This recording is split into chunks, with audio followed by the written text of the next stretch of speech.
మీరు? నేను సార్, మధుమిత. గుర్తుపట్టారా? ఓ మీరా, come come లోపలికి రండి. డిస్టర్బ్ చేసినందుకు సారీ సార్. పర్వాలేదమ్మా, టవల్ తెస్తాను, ఉండండి. మధుమిత ప్రమాదంలో ఉంది, అర్జెంటుగా మీతో మాట్లాడాలి. సార్, మధు గురించి దావూద్ అనే మాఫియాడాన్ని ఫాలో అవుతున్నాడు. ఈ అమ్మాయి చుట్టూ విచిత్రమైన సంఘటనలు జరుగుతున్నాయి. కారణం తెలియదు కానీ నా సొంత తాతయ్య గారు కూడా నన్ను చంపాలని చూస్తున్నారు. అంటే మీ వంశంలో జరిగిన సంఘటనల గురించి నీకేమీ తెలియదన్నమాట. అంటే మాదొక రాజవంశం. ఆ సంగతి నాకు తెలుసు. మీ నాన్నగారి టైంలో జరిగిన సంఘటనలు అవి. నేను చిన్నప్పుడే లండన్ వెళ్ళాను. అక్కడే అంకుల్ దగ్గర ఉన్నప్పుడు. అవన్నీ నాకు తెలుసు. అంటే మీ అంకుల్ అంటే నీకేం చెప్పలేదన్నమాట. నేను అక్కడికి వెళ్ళిన కొత్తల్లో చాలాసార్లు గొడవ చేసేదాన్ని. నాకు బాగా ఊహ తెలిసేదాకా మా నాన్న గుర్తొచ్చి నన్ను ఇక్కడికి పంపించేమని ఏడ్చేదాన్ని. పెద్దయ్యే కొద్దీ నాకు అర్థమైంది మా నాన్నగారు చనిపోయారని. మా అంకుల్ ఆంటీ కూడా ఇక్కడికి సంబంధించిన ఏ విషయాలు నాతో మాట్లాడేవాళ్ళు కాదు. క్రమంగా నేను అక్కడి వాతావరణానికి అలవాటు పడుతూ వచ్చాను. కానీ ఎంత అలవాటు పడ్డా ఎక్కడో చిన్న ఫీలింగ్ ఇండియా వచ్చేయాలని. మా అంకుల్ ఆంటీ కార్ యాక్సిడెంట్లో చనిపోయాక అక్కడ ఉండాలనిపించలేదు. అసలు నేను మిమ్మల్ని కలవాలనుకున్నదే మీ వంశంలో జరిగిన సంఘటనల గురించి మాట్లాడడానికి. అలాంటిది నీకే తెలియకపోవడం చాలా ఆశ్చర్యంగా ఉంది. మీరు చెప్పిన దాన్ని బట్టి చూస్తే నీకు జరుగుతున్న వాటికి కారణం అప్పటిదే అయి ఉండొచ్చు. ఏంటి సార్ అది? తరతరాలుగా ఒక క్రూర జంతువుని అంతకంటే క్రూరమైన జంతువు వెంటాడి వేటాడుతోంది, అతి కిరాతకంగా.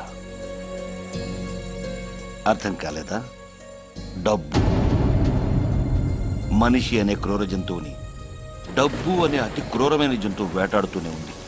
ఇయర్ నాకు సరిగా గుర్తులేదు, బహుశా అది 1994 95.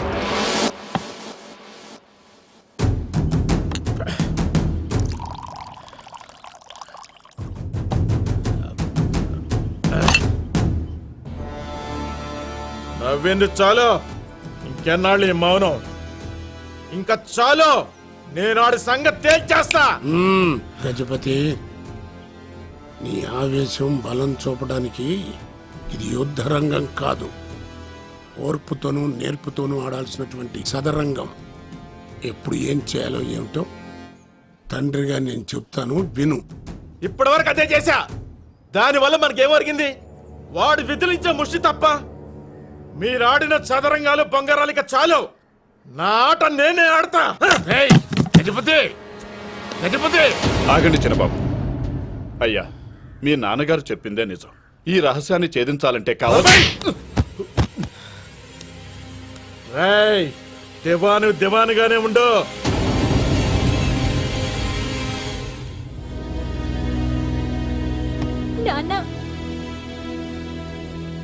రహస్యాన్ని ఛేదించాలంటే జ్ఞానం, ఓర్పు కావాలి. అజ్ఞానంతో వచ్చేది ఆవేశం, అనర్థం మాత్రమే.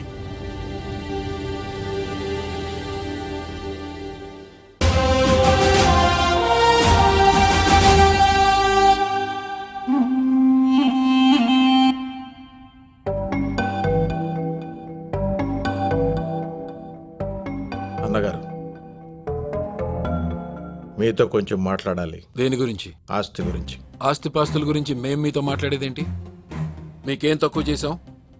ఉన్న ఆస్తిలో సగం రాసిచ్చాం కదా. నాకు కావలసింది ఆ ముష్టి కాదు, క్షత్రియ.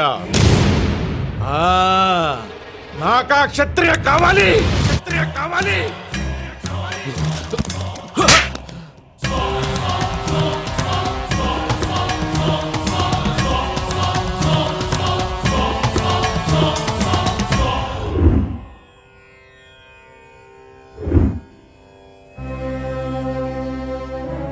నాకు కావలసింది ఆ ముష్టి కాదు, క్షత్రియ. నాకా క్షత్రియ కావాలి, క్షత్రియ కావాలి.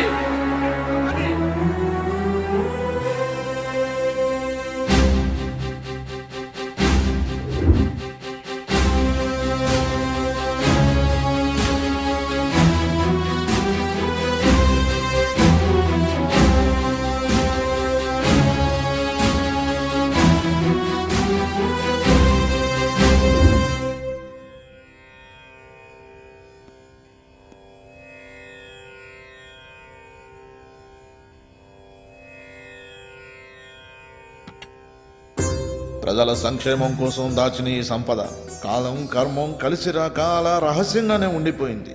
వంశపారపర్యంగా వస్తున్న ఈ నిధి విషయంలో మనం జాగ్రత్తగా ఉండాలి. ఈ నిధి ఉన్నట్లు ఇతరులకు తెలిస్తే మన ప్రాణాలకే ప్రమాదం రావచ్చు.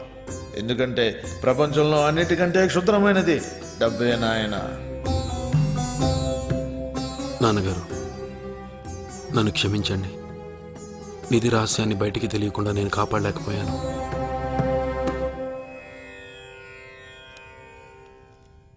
ఇలానే ఉపేక్షిస్తే ఈ సంపద పట్ల దురాశ పెరిగిపోయి మన వంశ వినాశనానికి కారణమవుతుంది. అందుకే క్షత్రియకి సంబంధించిన ఆధారాల్ని కాల్చివేస్తున్నాను. ఆపై దైవేచ్ఛ.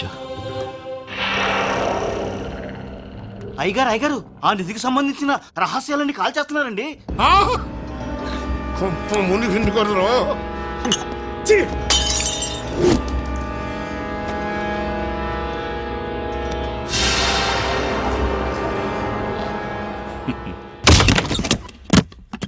ఏయ్, భూపతి! అరే ఆనంద భూపతి, ఎక్కడరా? మర్యాద, మాటలో మర్యాద తప్పితే గొంతులో ప్రాణం పోతుంది. ఏయ్!